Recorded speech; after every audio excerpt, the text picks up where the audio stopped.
इशिका घर को रिमॉडलिंग करने के लिए पहुंच चुकी है। जब पूरे घर के लोग वहां जमा होते हैं और इशिका से पूछते हैं कि वह क्या कर रही है, तो इशिका बताती है कि वह इस घर के ओनर के हिसाब से पूरे घर को रिमॉडलिंग कर रही है। यह सुनकर सब लोग शॉक्ड हो जाते हैं। इशिका कहती है कि अगर उन्हें यकीन नहीं हो रहा तो ओनर से मिल ले। तभी प्रियंका अपने वकील के साथ वहां पहुंचती है। प्रियंका जब वहां पहुंचती है तो घर का पेपर लाकर देती है और कहती है कि यह घर अब उसका है। यहाँ किसी ने विश्वास नहीं किया तो अमृता पेपर को देखती है। जब अमृता और विराट पेपर देखते हैं तो वे कहते हैं कि पेपर तो सही है, इसमें निम्मी के साइन भी हैं।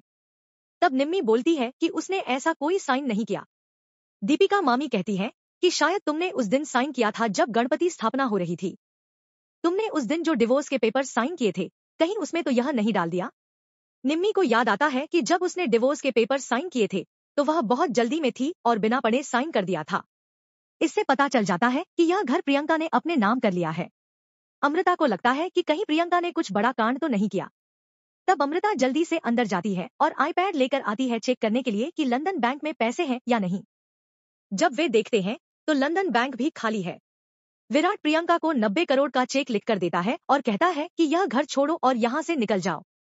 प्रियंका कहती है कि इस चेक की कोई वैल्यू नहीं है और उसे फाड़ देती है। अमृता आईपैड लेकर खड़ी होती है तो लोग पूछते हैं कि क्या हुआ। अमृता बताती है कि लंदन बैंक में कुछ भी पैसे नहीं है। विराट कहता है कि उसने सारे पैसे अपने नाम कैसे कर लिए।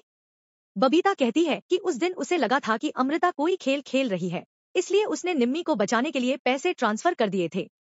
विराट कहता है कि कोई बात नहीं, हमारे दूसरे अकाउंट में पैसे होंगे। जब वह दूसरा अकाउंट चेक करता है तो वह भी खाली होता है। जब वह एक और अकाउंट चेक करता है तो उसमें भी पैसे नहीं होते।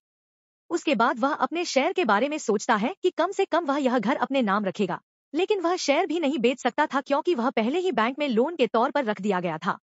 अब वह सोचता है कि चलो बबीता के शेयर का जो भाग है हम वही दे देते हैं, इससे यह घर बच जाएगा।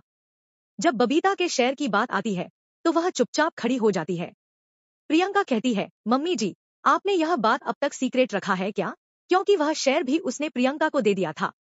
अब इन लोगों के पास कुछ भी नहीं बचा है। वे दिवालिया हो चुके हैं। उनके पास न घर है, न बैंक में पैसे, न कुछ भी।